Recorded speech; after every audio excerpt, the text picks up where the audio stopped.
Hello students, welcome to my YouTube channel maths idol. Myself doctor Kavita Gupta. बच्चों, आज हम करेंगे चैप्टर 5 की एक्सरसाइज स्टार्ट करेंगे। इसके अंदर हम करेंगे question number 1A and 1B। आज से एक्सरसाइज स्टार्ट कर रहे हैं।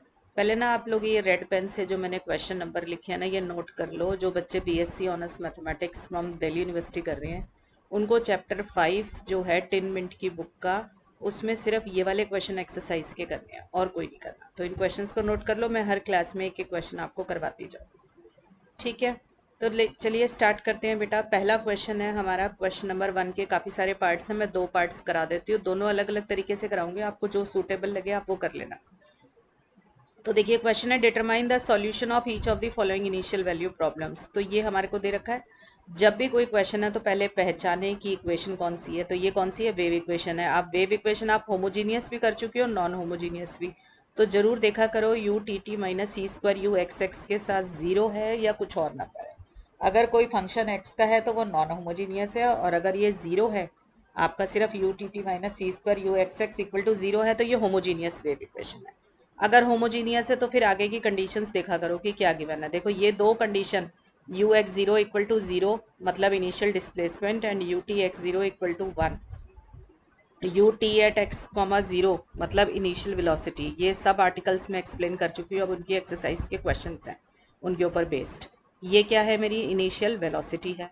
तो इनिशियल डिस्प्लेसमेंट और इनिशियल वेलोसिटी आपको गिवन है, और आपका ये गिवन है, ठीक है? इसमें ज़रूर आपका एक्स बिलोंग्स टू आ रहा होगा, ठीक है? ये कौन सा केस है? सबसे पहला केस है जिसमें हम डी एलम्बर्ट सॉल्यूशन निकालते हैं, जो हमारा इनफाइनाइट स्ट्रिंग के ऊपर है। तो इनफाइनाइट स्ट्रिंग पे हमारे पास बस यही है, बाकी सारे सेमी इनफाइनाइट स्ट्रिंग के ही हैं। तो सबसे पहले आप मॉडल पहचानेंगे कि कौन से वाला मॉडल है, ठीक है? पहले देखना है कि होमोजीनियस वेव इक्वेशन है या नॉन होमोजीनियस है। फिर उसकी कंडीशंस देखिए। अगर यही दोनों कंडीशन गिवन है आपके पास, तो वो वाला हमारा क्या हो जाता है? होमोजीनियस वेव इक्वेशन, जिसमें हम डी एलम्बर्ट सॉल्यूशन निकालते हैं। इनफाइनाइट स्ट्रिंग का केस है। तो हमने लिख दिया this is a wave equation in infinite string. तो हमने मॉडल पहचाना कि ये कौन सा मॉडल है। जनरल मॉडल लिखा है मैंने, u t t equal to c square u x x आपकी homogeneous wave equation, u x zero equal to f x initial displacement, u t x comma zero is initial velocity. अब इस वाले model को हमने पढ़ा हुआ है already. इसका पूरा डेरिवेशन हम कर चुके हैं, जिसमें डी एलम्बर्ट सॉल्यूशन निकालते हैं। इस वाले मॉडल को जब आप गिवन क्वेश्चन से कंपेयर करेंगे तो आपको पता चलेगा कि एफ एक्स क्या है मेरा? जीरो है, और जी एक्स क्या है मेरा? वन है। तो आपके पास दो तरीके हैं काम को करने के। एक मैं इसमें सिखा रही हूँ, एक नेक्स्ट क्वेश्चन में सिखाऊंगी। कि एक तो आपने मॉडल को पहचाना, उससे कंपेयर किया, उससे एफ एक्स और जी एक्स निकाल लिया और सी की वैल्यू निकाली। इस क्वेश्चन में सी की वैल्यू सी है। और फिर आप अपना डी एलम्बर्ट सॉल्यूशन लिख दें कि ये आता है इसके अंदर। पहले पूरा डेरिवेशन करके दिखाएंगे। पहले आप एफ एक्स और जी एक्स वाला जो डेरिवेशन कराया हुआ है आपको लेक्चर नंबर 1 के अंदर, तो वो आप पूरा डेरिवेशन यहाँ करके यहाँ तक पहुँच जाए, u x t equal to this. ये डी एलम्बर्ट सॉल्यूशन हमने ऑलरेडी डिराइव किया हुआ है लेक्चर नंबर 1 के अंदर। तो 1/2 f of x plus c t plus f of x minus c t plus 1/2 c, और आपके पास जी टाउ टी टाउ होता है। टी टाउ की value x minus c t से एक्स प्लस सी टी तक आ जाती है। अब इसके अंदर आप f की और g की वैल्यू डाल दीजिए। तो मेरा एफ एक्स अगर जीरो है तो f of x plus c t भी जीरो हो जाएगा, क्योंकि जब मैं x को x प्लस सी टी से रिप्लेस करूंगी तो वही रह जाएगा। जी एक्स आपको 1 दे रखा है, तो जी टाउ आपका क्या हो गया? x की वैल्यू आपने टाउ से रिप्लेस करी तो 1 आ गया। ऐसे ही आपको f of x minus c t चाहिए तो वो भी आपका जीरो ही रह गया। तो ये वाली जो डी एलिमेंट का सॉल्यूशन है, इसमें वैल्यू सब्सटीट्यूट कर दो। जब आपने इसमें वैल्यू सब्सटीट्यूट करी तो हमारे पास ये आ गया। अब इस इंटीग्रल को सब बच्चे सॉल्व कर सकते हैं। देखो टाउ डी टाउ का 1 का इंटीग्रेशन टाउ हो जाएगा, टाउ में वैल्यू डाल दिया आपने, इसको सॉल्व किया तो आपको ये मिल गया। तो हमारा सॉल्यूशन आ गया u x t equal to t is the required solution of this question. But remember that कि अगर आप डायरेक्ट मॉडल यूज करते हैं पहचान के, तो पहले आपको पूरा मॉडल का डेरिवेशन करके देना पड़ेगा, जो हम ऑलरेडी कर चुके हैं, और उसके बाद ये आप सब्सटीट्यूट करेंगे वैल्यूज। या फिर आप क्या कर सकते हैं, दूसरा तरीका सिखा देती हूँ। नेक्स्ट क्वेश्चन के अंदर आप क्वेश्चन को इंडिपेंडेंटली सॉल्व कीजिए जैसे आपको सिखाया गया। तो हमारा क्वेश्चन हो गया क्वेश्चन नंबर 1 बी। देखो आप, u t t equal to c square u x x, ये फिर से होमोजीनियस वेव इक्वेशन है। U x zero equal to sine x, तो इस क्वेश्चन में एफ एक्स क्या हो गया? साइन एक्स हो गया। और you t x comma zero क्या है? जी एक्स हो गया मेरा इस क्वेश्चन में एक्स स्क्वायर। अब एक तरीका तो यही है जो ऊपर सिखाया हुआ है, नहीं तो हम इसको क्या करेंगे, देखो अब हमें पूरा डेरिवेशन ना करके हम डायरेक्ट क्वेश्चन से ही ले लेंगे इसको। हमारे को दे रखा है बेटा u t t equal to c square u x x, तो आप इसको लिख सकते हैं इस तरीके से। यू टी टी को दूसरी साइड पे ले गए, आपने a निकाला, a is coefficient of u x x that is c square, b is coefficient of u x t and c is the coefficient of u t t. तो आपके पास ये आ गया, डिस्क्रिमिनेंट निकाल लिया। सब बच्चों को अब इस चैप्टर में यहाँ तक का काम तो आता ही होगा, डिस्क्रिमिनेंट वगैरह निकालना। तो आपको पता है वेव इक्वेशन हाइपरबोलिक होती है, तो आपका बी स्क्वायर माइनस 4ac अपने आप ही ग्रेटर देन 0 आना चाहिए। इक्वेशन हाइपरबोलिक हो गई। अब आप क्वाड्रेटिक इक्वेशन सॉल्व करेंगे अपनी, a lambda square plus b lambda plus c equal to 0। इसमें वैल्यूज डाल दी। आपको पता है कि आपकी लैम्डा की वैल्यू प्लस माइनस 1/c आती है वेव इक्वेशन के अंदर। फिर आपने करेक्टरिस्टिक इक्वेशन लिख ली। करेक्टरिस्टिक इक्वेशन हो गई dt by d x plus lambda 1 equal to 0 और एक बारी प्लस लैम्डा 2 इक्वल टू 0। तो आपने लैम्डा की वैल्यू 1/c डाल दी और एक बारी माइनस 1/c डाल दी। ये दोनों आपने सॉल्व कर लिए। सॉल्व कैसे करेंगे, देखो इधर c dt प्लस dx बन गया ये। तो जब इसका इंटीग्रेशन दोनों साइड पे करेंगे तो c dt आपको ct दे देगा और dx का इंटीग्रेशन x आ जाएगा और ये c1 आपका कांस्टेंट ऑफ इंटीग्रेशन आ गया। सेम तरीके से आपने दूसरे वाला भी कर दिया।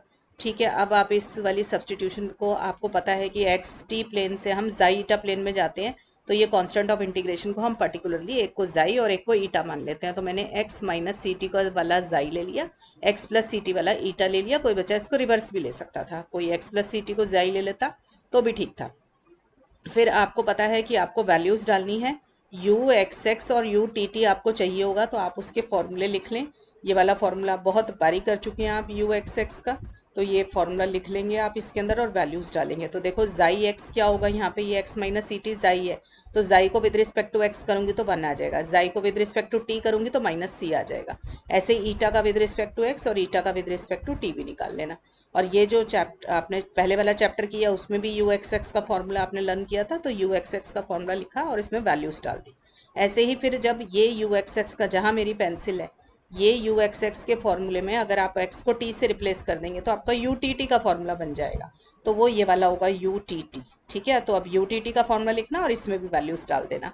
तो सारी वैल्यूज़ डाल के ये कहाँ पे डालेंगे आप, गिवन इक्वेशन जो आपकी थी u t t equal to c square u x x, इसमें आपने सारी वैल्यूज़ जो ऊपर इवेलुएट करी आपने यू टी टी की भी और यू एक्स एक्स की, इन दोनों की वैल्यूज़ हमने इवेलुएट की है ना, इसमें ये सारी वैल्यूज़ डाल दीजिए आप। ठीक है, डालने के बाद इसको सॉल्व कर लो। जब आप इसको सॉल्व करोगे तो आप देखेंगे कि आपके पास सिर्फ you eta xi equal to 0 आ गया।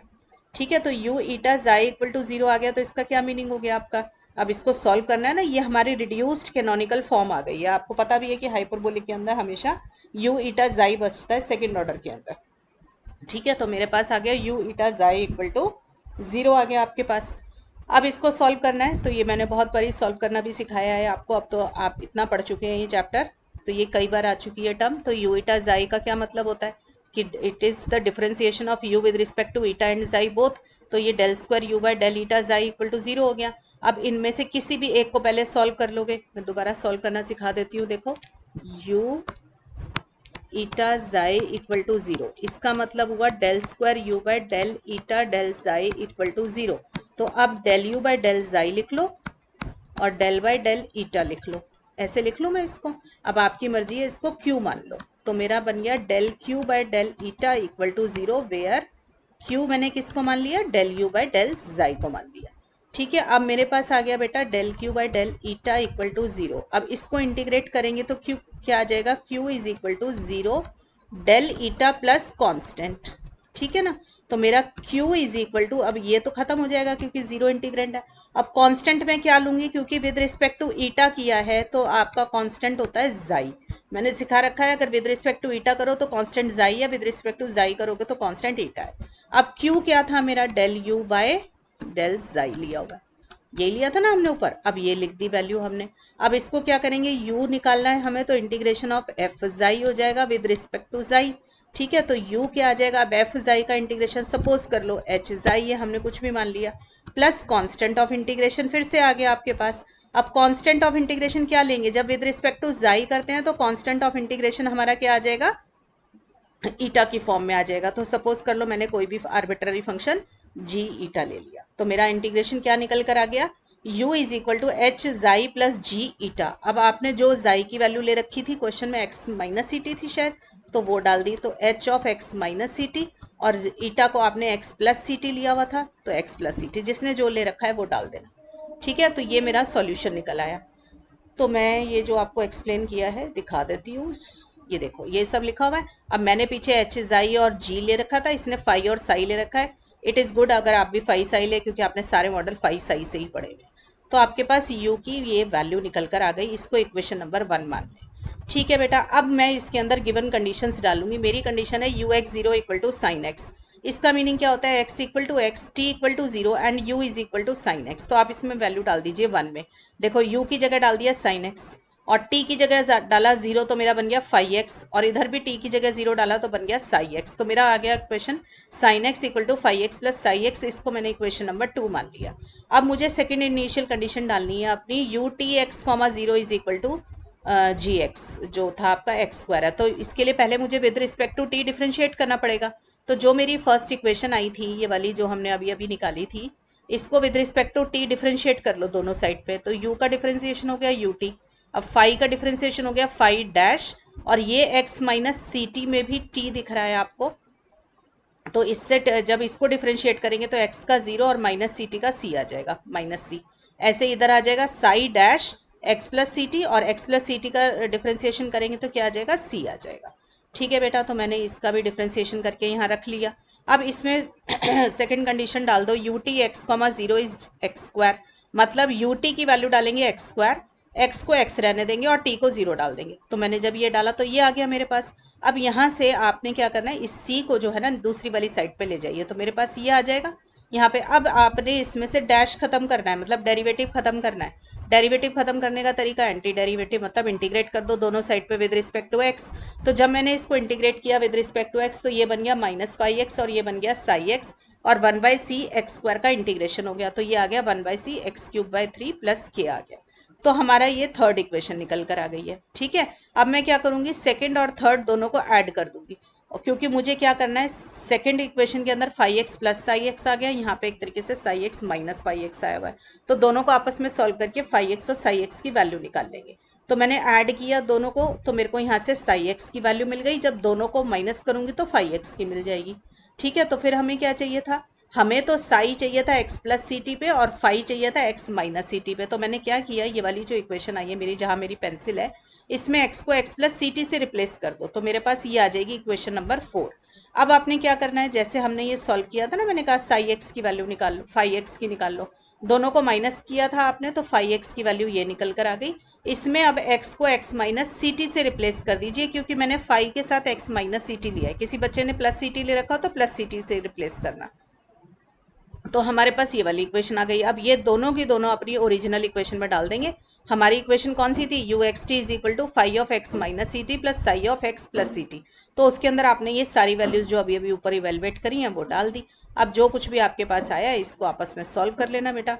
जो भी फॉर्मूला लगा के आप सॉल्व करोगे, साइन ए प्लस साइन बी को, और इधर से क्यूब वाला, दोनों सॉल्व करके आपको जो सोल्यूशन मिलेगा वो ये होगा। तो ये जो मैंने कराया, इसमें आपको ना डीएलएम्बर्ट का पहले प्रूफ नहीं करना, ऑल्दो ये है वही प्रूफ के ऊपर ही चल रहा है।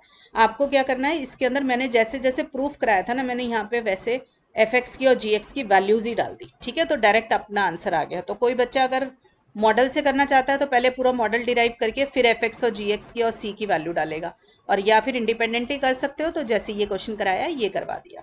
ठीक है, अब ये क्वेश्चन नंबर 1 का सी जो है, ये क्वेश्चन बुक में दिए हुए हैं, जरा स्क्रीनशॉट ले ले सब बच्चे। मैंने सॉल्यूशन मतलब आंसर्स दे दिए हैं इनके आपको यहाँ पे। ये सब ऐसे ही क्वेश्चन सॉल्व करने हैं जैसे ऊपर सिखाए हैं आपको। तो ले लीजिए 1 का सी डी, और ये है ई, बुक भी है अगर आपके पास तो बुक से भी कर सकते हो, ई, और ये है आपका एफ। ठीक है, तो फर्स्ट क्वेश्चन के एफ पार्ट से 2 मैंने करा दिए, बिल्कुल सिमिलर लाइन से बाकी के क्वेश्चंस भी कर लीजिएगा।